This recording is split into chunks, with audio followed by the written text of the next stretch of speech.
That's 8 out of 10 for the Indiana Pacers. They're rolling, and their clutch play is a big reason why they have a great late stretch against the Blazers, and they have a fantastic 71 seconds to close out their win against the Hornets. Let's talk about both wins, their clutch play, and both James Johnson and Oshae Brissett having their contracts guaranteed, all on today's Locked On Pacers podcast. You are Locked On Pacers, your daily Indiana Pacers podcast. Part of the Locked On Podcast Network, your team every day.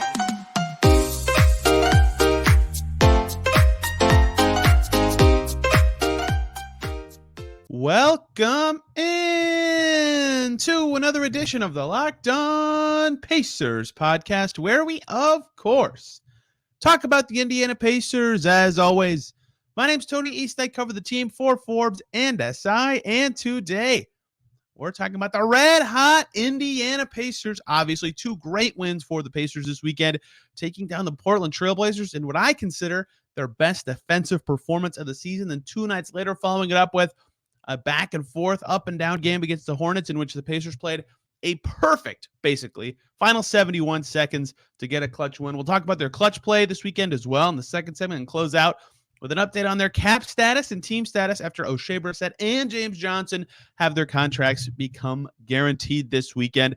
But we, of course, will start with the wonderful play the Pacers had this weekend. 2 impressive wins. The Hornets are better than their record now that LaMelo Ball is back, and the Blazers are actually good. And the Pacers beat both of them at home, with their clutch play being the story, but not necessarily the best place to lead off. Look, the Blazers game was fascinating to me. We'll start with that one because it was first chronologically. The Blazers have a top 10 offense. Anthony Simons can light it up anytime. Damian Lillard is must-watch TV some nights. They were healthy. Jeremy Grant is the exact type of player that has crushed the Pacers for seasons and seasons and seasons. Those bigger forwards that just, they don't have the right-sized person to go up against, right?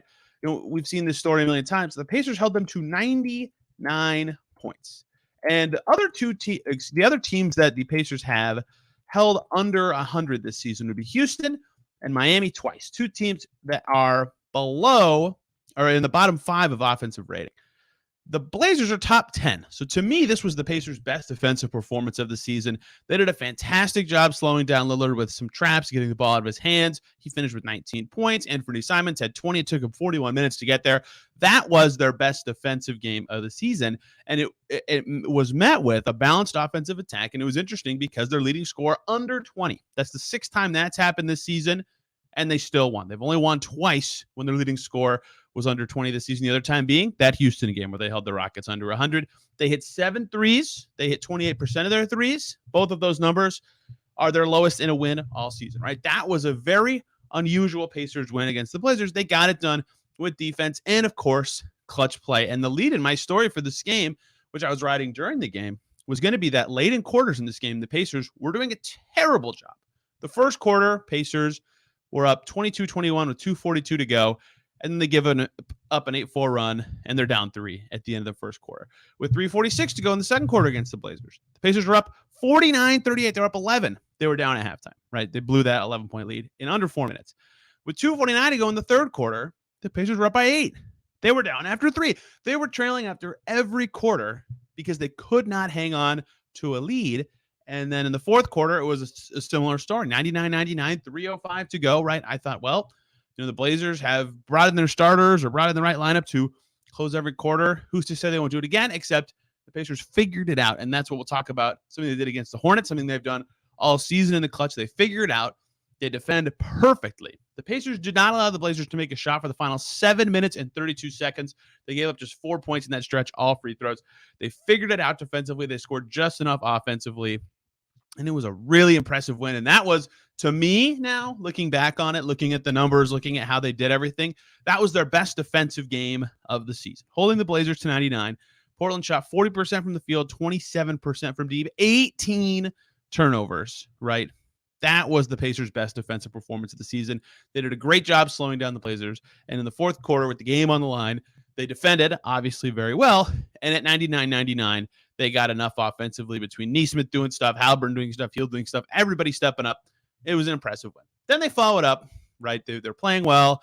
They won 5-0 at home. The Hornets are in town. And they start off awful. They scored 15 points in the first quarter against the Hornets. And this game was also, this one just happened, so it's a little fresher on the brain. But this one also had a lot of kind of bizarre moments. A lot of red light. I described it as red light, green light in my story on this game because, the Pacers look awesome at the beginning. 15 points really quickly. They did not score. The Pacers did not score for the final 6 minutes of the first quarter. They hit 15 with 6:10 to go in the first quarter. They had 15 at the end of the quarter, right? Then they had another stretch similarly poorly to close, I want to say the third quarter, where they only scored like 4 points in 4 minutes, right? There was a lot of moments where the Pacers could not score in this game. There was also a lot of moments where they looked unstoppable. The entire fourth quarter, they scored 43 in the fourth quarter, the Pacers did. They were fantastic in that frame, right? They were really good at the end of the first half, right? They found just enough runs to get it done against the Hornets team that's offense was tremendous, and yet they were still had to be the cardiac Pacers. This one, again, we'll talk about in the second segment, but Pacers were down 107-104 with 112 on the clock and basically played perfect for the final 71 seconds of this game. Turner scores and gets a free throw. They get a steal. They get 2 free throws. They get a block. They get 2 free throws. Dennis Smith hits a layup that ruins it being a perfect 71 seconds, but then they get 2 more free throws, another block, 2 more free throws, and the Hornets just have to run out the clock, and it was over. It was amazing the way the Pacers were able to close out Charlotte in that final 71 seconds after, for most of the game, look, the Pacers had their leads. This game was pretty back and forth, 14 lead changes if you include ties, but the Pacers' biggest lead was 4. The Hornets were up almost 15 in the first half. They got up to 9 in the fourth quarter. Like, they were up for probably over 30 minutes of the game. The Hornets were ahead or tied. Like, they looked like the better team for much of this game. But late in the game, the Pacers, once again, as they have, figured it out. They figured out how to slow this team down. They got LaMelo Ball fouled out, and Miles Turner just absolutely dominated. So talking about some of the big performances of the weekend, because we'll talk about clutch play in the second segment. Really good stuff, like I just said, from Miles in this game that just happened against the Hornets. 29 points and was fantastic in the second quarter. He checked in the second quarter, and the Hornets scored about 6 points in the first 6 minutes after he checked in. Pacers were down 13 when he came in, and they caught all the way up and were ahead by halftime. He had 29 points, 9 rebounds, 4 blocks, game-changing plays on defense down the stretch, and was finishing in the pick and roll wonderfully with Tyrese Haliburton. And speaking of Haliburton, 13 assists. He was being blitzed and trapped in the pick and rolls in this game. No problem. He took his time. He found his teammates. This is what he talks about and what Rick Carlisle talks about. They say all the time, Tyrese is very good at feeling out what the defense is doing and giving the Pacers what they need. And a lot of the times recently, like a significant number of times, that's been scoring, right? He's had to be a scorer. And so it's felt like they've needed scoring. In this game, they did not. They needed him to get the ball out of his hands quickly and let other guys do a good job. And had Aaron Nesmith scored 1 more point, Tyrese Haliburton would have been the lowest scoring Pacer starter in this win because he was deferring so well. He said, okay, they're gonna come at me high on the pick and roll. They're gonna send 2 to the ball sometimes. I got to get it out quickly. So Andrew Nembhard's gonna be open. He had 19 points. Aaron Nesmith's gonna be open. He had 15 points on 7 shots. Buddy Hield's gonna be open. He didn't shoot very well, but he took a lot of good shots and had 21 points. Like, that is what Tyrese Haliburton does so well. And Oshae Brissett was huge, quietly huge. 10 boards in this game. Pacers got their butts kicked on the glass again. Well, sort of. 41-49 is not crazy, but for a while they were getting their butts kicked on the glass, and Brissett got an extended run for times of this game because he was doing well on the glass, and that was huge because the Pacers bench, 16 points. They were rough, and that is going to be a topic to look at going forward this Hornets game. TJ McConnell hurt his shoulder. That's going to be problematic going forward. Chris Duarte only played 4 minutes in this game. Mathurin is already dealing with a shoulder injury. He was 1 for 9 from the field, and Jalen Smith, dealing with a hand thing, only played 13 minutes. So yes, they won, but potentially some lingering effects to look out for in this game because it did end up with a win, but it could have some long-lasting stuff. The Portland game, different guys step up. That doesn't mean nobody stepped up. It was still a fun game. Slowing down Dame, I think, was more so the story than any offensive performance that the Pacers had, but Mathurin with 19 was the leader, right? It's not like you're going to have anybody jumping off the page with their stats. Haliburton had 15 and 12. His passing, again, was wonderful all weekend. Turner had 17 and 7. He was really good, but Mathurin's scoring was really needed, right? The second unit needed that kick in the pants, and he provided it. In general, though, 2 impressive Pacers wins. They got it done in different ways. They found offensive bursts against the Hornets. They had to change their game plan up, and they did a great job. And Tyrese Haliburton was deferring versus Portland. It was their defense. It was sizing up the other team and finding a game plan to slow down Lillard and Simons and getting it done that way. And the Pacers now are 23-18 at the halfway point. My God, I tweeted this. I think this is bananas for the Pacers to exceed their win total from last season, a season that they were trying to win and make the playoffs. They have to go 3-38 in the second half of the season. I think they're going to do that. Even in a doomsday scenario, they will go 3-38 or better in the second half of the year. Really impressive start from the Pacers, and a big reason why their clutch play. I was asking some people about it after the game that the Pacers just played. Another victory with clutch time. They've been doing so well in the clutch. I want to talk about it a little bit, the numbers behind it, and especially just juxtaposing it compared to last season when the Pacers were atrocious, absolutely awful in the clutch. So let's talk about the Pacers' clutch play of late. Before we do that, though, I want to talk to you guys about TurboTax. Go to TurboTax and don't do your taxes. Meet with an expert who will do them for you. TurboTax experts can relieve you from the stress of taxes and file for you so you can do, well, not taxes. This is great for me because my taxes are super annoying and complicated. Show your eyes things that are not taxes with TurboTax. Unpack a moving box of not taxes. Taste not taxes. Sing not taxes a lullaby. Hope not taxes sleeps through the night. Grab a saddle and ride your not taxes into the sunset. TurboTax means you don't have to do your taxes. And with the TurboTax 100% expert guarantee, an expert will do your taxes from start to finish so you can relax. Feels good to be done with your taxes, doesn't it? Come to TurboTax and don't do your taxes. Visit TurboTax.com and learn more. Intuit TurboTax, full service products, only video meeting while expert does your taxes required. See guarantee details at TurboTax.com/guarantees. Thank you, as always, for making Locked On Pacers your first listen today and every single day. For your second listen, hop on over to Locked On Hornets.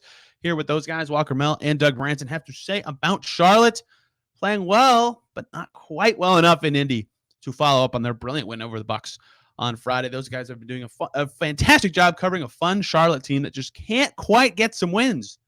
But you know who can get some wins? The Indiana Pacers. 23 wins now this season, and 16 of them have been in games that had clutch time. Granted, that's a little scary. That means that a lot of their games get to coin flips in air quotes, because they're not all technically coin flips, but get to territory of close late.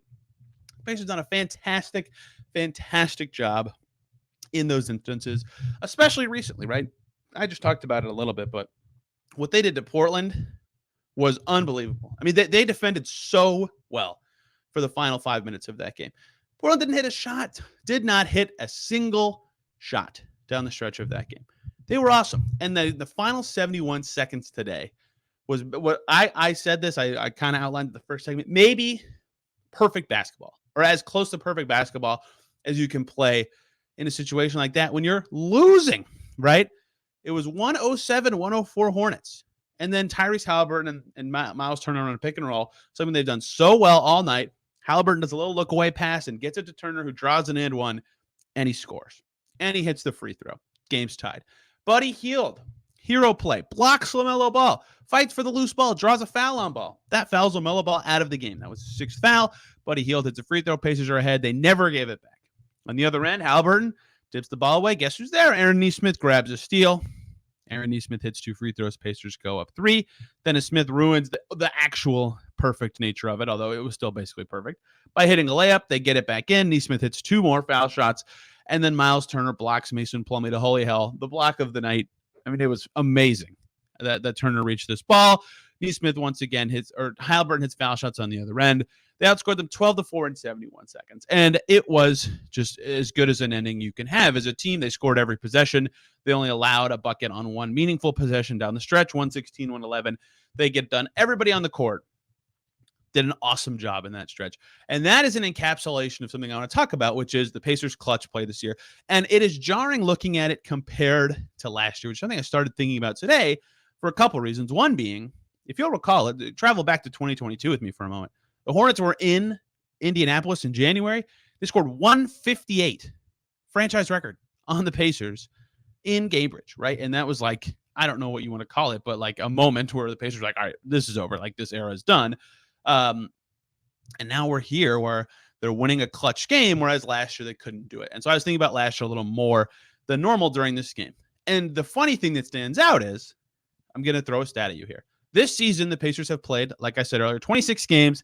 that had clutch time in it so far. That's third in the league. Only the Jazz and Heat have more games with clutch time involved this season. Last year, the Pacers also played the third most games with clutch time involved at 45. Only the Lakers and Cavs played more. And if you'll remember, some of you will, very few of you, because this was a while ago. But in the offseason, I said, I think the Pacers can win about as many games as last year, maybe a little more. In fact, my number was 27, because I think, which is going to be way low, by the way, very dumb in retrospect. But either way, part of my reasoning was they cannot be as bad as they were in the clutch last year. It's just not possible. And so I'm going to remind you of this in case you forgot. Last year, the Pacers played 45 games that had clutch time, which the NBA defines as a game within 5 points with 5 minutes or less on the clock. That's clutch, right? You can win 2-possession game with 5 or minutes less. Pacers played 45 of them. That's a lot. They had 11 clutch wins despite playing 45 games. So they played the third most clutch games, and they had the fewest in the NBA clutch wins at 11. Like, that is unbelievable. The team with the fewest clutch games, the Rockets, at 31, had 13 wins. Like, that is how bad the Pacers were in the clutch last year. They had 34 clutch losses. The next lowest team had 26. Like, even if you can say that there are bad clutch teams, the Pacers were one of them, quite frankly. But they just were so unbelievably unlucky. They didn't have the worst net rating. But either way, they were a horrible clutch team, 11 and 34 in those moments. They're going to be better than that. This year, they're 16 and 10. Right? Like, that is unbelievable. They're tied for first, I should say, with the Nets for clutch wins. The Nets are 16 and 3 in the clutch, which is ridiculous, but they already have way more wins than last year. Now, some of that can be unsustainable. Let me remind you who led the league in clutch wins last year. That's the Phoenix Suns. They went 33 and 9 in clutch games last year. They have completely fallen off the rails in clutch time this season. In fact, they're 5 and 11, one of the worst teams. The Suns are under 500. Like, clutch play can be a kind of poor indicator of actual success because those games can be kind of coin flip. It means you're close with your opponent all the time. And I think the Pacers have been a little unsustainably good in the clutch, to be fair. I said that last week earlier when talking about Tyrese Halliburton, but they have been so much better this season that it's almost insane. And I talked to a couple players about that. Tyrese Halliburton's obviously a big part of that, right? Like, they didn't have an off the dribble closer last year. Brogdon could kind of do it. Brogdon was underrated in the clutch, I think, but not all the time. And he could never get a full step on an offender to cause the defense to break down in a way that you need in the clutch. Sabonis had some moments, but they ran that same Bjorkgren end of game play all the time, and that never materialized into more than what it was when Sabonis had his 1-game winner, I think, against the Celtics. I can't remember. They never had the ball handling to be really, really awesome in the clutch. This year they do, and that's Halliburton. So that's obviously the biggest difference from last year to this year. And the numbers bear that part out to a decently good degree, I think, right? They have a 117.7 offensive rating in the clutch this year. That's 4th in the NBA. Fantastic. Last year, that was 94.3. Yuck. 3rd worst in the league. 3rd worst in the league. Unacceptably bad. Their other problem last year was, though, they were 114.4 defensive rating, which was the 5th worst. This year, they have a 101.8 defensive rating, which is the 7th best. And that was something I talked about a lot last year, was their defense being really bad, because even in the McMillan-Bjorkgren years, they survived in the clutch without good offensive play because they defended pretty well, right? They had good defensive players, and they got by, they scraped by, they could keep themselves ahead, or they could get a key stop when they needed it, because they defended really well. Last year's team didn't defend at all. And I, all season, beat the drum that I thought that was their biggest problem, despite not having offensive closers, which was true. I don't want to belittle that at all. This year, they kind of have both. And I don't think they can hold up defensively like that for a whole season or in the playoffs, although this team has proved me wrong time and time again. But their offense is very sustainable to me. The way they do it, the players they have, the decisions they make is very sustainable. And if you can have a top 5, top 10, whatever number they land at offense in the clutch, which they are 6 points per 100 possessions ahead of 10. Like, they're well into the top 10. You're always going to be at least a pretty good clutch team. So obviously, like, clutch play is a scary thing. You don't want to lean on this being your thing, but being good at it is obviously good. And the Pacers have been great at it. And I asked Miles Turner about it. The difference between last year and this year, and a big word he said, was trust, right? There's a lot more trust that this team has in each other to play their part, to do their job, to make a play when the game is on the line. And you've seen that's why I highlight today's game, because every single Pacers player made a big play in the final 71 seconds, right? In some capacity. Nembhard's guarding LaMelo Ball until he fouls out. Buddy Hield's big block. Turner's big block. Turner's layup and one. Halliburton's free throws, Neesmith stealing free throws, Halliburton tipped the ball. Like, I could go through everybody. And against Portland, they again didn't give up a shot, a single made shot. Let me say that again. Pacers did not give up a single made shot for 7.5 minutes. Like, what? It's everybody. Like, they have much more of a team effort, and I think that speaks to the trust that Turner referred to. And so, yes, I think the clutch play can be a little finicky to say these numbers obviously indicate this or that, or that, the Suns are a great example. But I do think the Pacers are clearly much better than last year's team in a way that they don't have as low of a floor as one of the worst clutch teams ever, like last year when they were one of the worst clutch teams ever. And that's a big difference. That's huge for them. It's a big part of why they've been more successful and something that they can continue to do because they're going to have many of these players on the floor for lots and lots of time. And they have been fantastic closing games recently, and it's a big part of why they're back up to 6th in the Eastern Conference. Knicks did not play today, so the Pacers are half game ahead of them in the standings. They play on Wednesday. Both of those teams do, but Pacers back into 6th, back into a playoff spot, and they're doing well. Off the court, contract stuff happened this weekend. I previewed this a little last Tuesday, I believe. Contracts became guaranteed in the NBA if you did not get waived by the 7th for a lot of non-guaranteed players. Oshae, Brissett, and James Johnson had non-guaranteed contracts. Guess what? They're both Pacers. I'll tell you why. The Pacers situation going forward, if it has any long-lasting impacts on this team. To close today's show. Before we do that, though, let me talk to you guys about Built Bar. If you're looking for a delicious treat but don't want all the fat and calories, then you have to try a Built Bar. We just got through the holidays. My goal is to eat a little healthier and get to the gym this year. And if you're like me, and you want to do all that, but you don't want to compromise taste, and that is where Built Bar comes in. It's healthy, and it's actually tasty. They're so delicious that you won't think they're good for you, but they are. Perfect for your New Year's resolution. What makes them so good? Well, they're covered in 100% real chocolate, and they come in a ton of unbelievable flavors. Churro, peanut butter brownie, that's my favorite, and coconut almond. I don't know how they do it, but they taste like a candy bar while maintaining their amazing health macros, right? 130 calories, 4 grams of sugar, 17 grams of protein. So you got your health and you got your taste, and you don't have to wait around to get a box from their website like you used to. They're in Walmart and Sam's Club now, as well as on Built.com. That's right. Head to your nearest Walmart today. Walk to the pharmacy section, grab some Built Bars. You can grab a 4-pack of the cookies and cream, the double chocolate, or the coconut puffs. Or if you're close to a Sam's Club runner, grab one of those 13-bar boxes with their hit flavors, brownie, batter, and churro. Thank you later. Go check them out. BuiltBar.com, Sam's Club, and Walmart. You will not be disappointed. Thank you, as always, for making Locked On Pacers your first listen today and every single day. For your second listen, Locked On Blazers. The other team the Pacers played this weekend, Mike Richmond, one of my favorite hosts on the NBA Network, covering that Blazers team, Damian Lillard. And, hey, they're under 500 now. Yikes. Not good for the Blazers, who had a really nice start to the season and have kind of fallen off a little bit of late. Pacers dispatched their top 10 offense, no problem. However, let's talk about the off-court thing that happened this weekend. I previewed this last week, so I'll sum up the deadline a little shorter this time because it's now passed. So tomorrow is Tuesday the 10th. And on that day, contracts become fully guaranteed. If you're not watching me on YouTube, I just did air quotes on the screen because technically that's the day contracts become fully guaranteed. But you have to be on a roster on that date for your contract to become fully guaranteed. And the waiver process takes 48 hours to be fully removed from a roster from a team's books.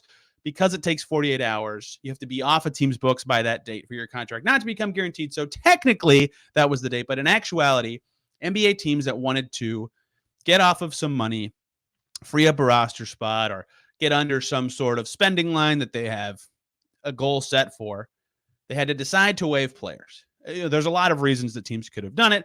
But anyway, you did see a lot of moves happen as a result, right? The Celtics traded Noah Vonleh to the Spurs, who was immediately waived. The Spurs also waived Gorgui Dieng, and they also re-signed Gorgui Dieng to a 10-day. Either way, the Spurs got a bunch of cash from that. The Celtics saved some money. The Mavericks waived Kemba Walker, right? His knee's not very good, even though he's playing very well. They saved some money there. They opened up a roster spot. The Kings waived Chima Moneke, and then they immediately used their 10-day spot, it sounds like, on PJ Dozier. So, you saw a lot of teams make moves for, in the case of the Celtics, money. In the case of the Kings and the Mavs, roster flexibility, roster size, right? You get the idea. That is what this deadline is for. And so, too much backstory, but the Pacers situation heading into this was Oshae, Brissett, and James Johnson had non-guaranteed contracts. And so this was the cleanest time for the Pacers to split with a player if they wanted to do so for any reason. Now, the difference between the situations I just described and the other team is, if you look at Boston, right, they're over the tax. So by trading Noah Vonleh away the way they did, they don't save a minimum contract worth of money by doing that. They save that and the tax payments. They don't have to pay the tax payment on that anymore. They save like almost $7 million in that trade, right? Makes sense. Makes a ton of sense for them to do something like that. So they did it for financial reasons, right? And the Mavs did it to have a roster spot and flexibility. Clearly the Kings did too, because they immediately filled it with a different 10-day player. So what you hear there is a lot of teams do it for one of those reasons. The Pacers don't have those reasons, right? They don't need a roster spot. What do they want to bring in? Their rotation is too full. They can't play Isaiah Jackson right now, right? They already can't have exactly everybody out there that they want to. Jackson played awesome against Portland, and that barely even, I just mentioned him for the first time on today's show. They don't need financial savings. In fact, they need to spend money at some point. They're still below the salary floor, way below it, $15 million below it, right? So they had no financial incentive to waive a player, and they don't have an immediate roster reason to waive a player. So they kept both guys. I think that was the obvious thing. I thought, especially for Oshae Brissett, like there's no point of even discussing it. He's in the rotation. He's on a minimum contract. He was never going to get cut. There's no better use of a roster spot than a rotation player. There's no better use of a cheap contract than a rotation player. Like that, he was going to stay. James Johnson barely plays. 71 minutes this season, 9 games. Like if you just evaluate him on the court, yeah, maybe you can do a little bit better. But that's not a good way to evaluate James Johnson and what he does for this Pacers team. And that's why I discussed him that way last week. James Johnson is absolutely gushed about off court. Like I was kind of talking to Sky Agnes about this. Like he gets talked about at a level of vet above like any player I've ever heard on this on any team, Pacers, any other team, whatever. He means a ton to these guys in terms of a guy having your back, a guy providing toughness, a million things. And he's been there 15 years in the league. That's like basically the experience level of like half their team combined because they have so many young guys. He's been huge for this team. He has a lot of value in the locker room. Why would you disrupt that? There's no reason to. They don't get anything for it. What would they have instead? Nothing else makes more sense than that for this team. You don't want to break up a good thing. And so Oshae Brissett obviously was going to last. James Johnson, you had an on-court reason, I suppose, to say, he's not giving us that much. But to the team in total, including off-court, there was no reason to cut him. And I think I settled. What I said was it could go either way. In my head, I kind of thought they were going to keep him, and they did. So they kept both guys. Their contracts are now fully guaranteed the rest of the season. What that does not mean is, let's just say, look, this is all completely extreme hypothetical just to explain the situation, but like if LeBron James got waived or something stupid, yes, the Pacers could cut James Johnson and then sign LeBron James. Like they can still cut him, but the difference is his contract would be on their books for the rest of the season instead of being off because they waived him, right? That's the difference. They don't get they don't save money now if they waive him, but they can still waive those players, either of them at any time, right? But that obviously LeBron's not going to get waived, just for the extreme example of the situation. So they're not stuck on the Pacers. There's nothing they can do about it anymore. Their money's just guaranteed. And the Pacers would not have gotten practical salary cap space at this point, right? If they slash all their cap holds, they can have like 27 million in space. They really have like 24 and a half. At this stage of the season, especially when you're below the salary floor, having 24.5 million of cap space and having 25.5 million of cap space is effectively the same thing, right? Like they're outside of very niche financial trades where it's like this exact amount for this exact amount or whatever. There's very few practical reasons where that amount is different. And if that trade comes to fruition, any team can take in a player on a minimum contract at any time. You could throw in James Johnson and boom. It's not like there's nothing that makes sense financially to free up money. It made no sense. So both of them stayed. That makes sense. This is the Pacers team for now, heading into the trade deadline. That made the most sense in the world. They had a moment to celebrate James Johnson's deal getting guaranteed at practice on Saturday. They might have had one for Oshae as well, but Carlisle called out the one specifically for Johnson at practice on Saturday. They're both on the team. So now, like I just said, Pacers still well below the salary cap. At this moment, I think it's like 24.5 under. And if they cut all their cap holds, they can get to like 27.5, 27.7. I don't have it right in front of me at this time, but about that. So they have a lot of space still. They still can negotiate an extension with Turner if that's something they want to do. They can still make lopsided trades if that's something they want to do. This had extremely little effect on what they can do at the deadline because, like I said, let's say like they want to make a 2-for-1 trade anyway, they could still just cut somebody to make that happen, right? It's not hard to do. So that's it. James Johnson, Oshae Brissett are Pacers, and really nothing changes for the Pacers planning In fact, really, they just have more clarity now. So now the next deadlines, look, 10 days can already be signed. You just saw Sterling Brown signed one with the Lakers already. PJ Dozier's going to, or already did, I don't know, with the Kings. Gorgie Jang apparently is going to re-sign with the Spurs on a 10-day. They cut him to facilitate their deal with the Celtics. Pacers don't have a roster spot, so they cannot sign a 10-day. On the 15th, most players in the league can be traded outside of ones who signed extensions at certain times. Or who signed designated rookie extensions in the offseason, like Karl-Anthony Towns. But most players can 5 days from now. And then the trade deadline's in about a month. So the Pacers situation is known now. They are tricky to read, right? They could do so many things the next month that we will just kind of have to see. There's no point in guessing.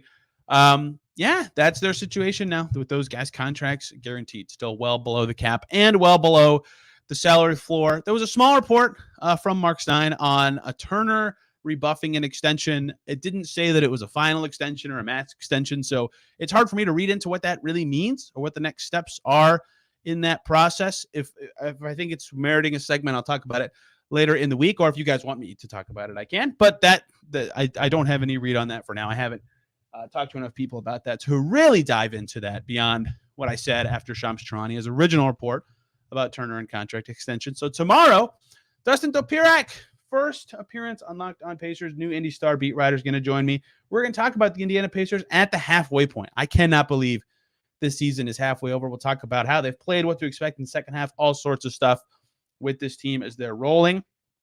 Tuesday, we'll, of course, talk Knicks as they head to New York. And maybe if we can, an update on TJ McConnell's shoulder injury. He had to exit the game. They just played against the Hornets and did not return. We'll see if that's anything sort of serious there. And lots coming this week. Other previews. They play the Hawks later in the week. All sorts of good stuff coming as usual here on the Locked On Pacers podcast. And if you're still here, hey, and you're a Colts fan, I'm sorry that their season is over. But hey, the Pacers are good, and we'll be here to make their season fun and entertaining for you at the Locked On Pacers podcast.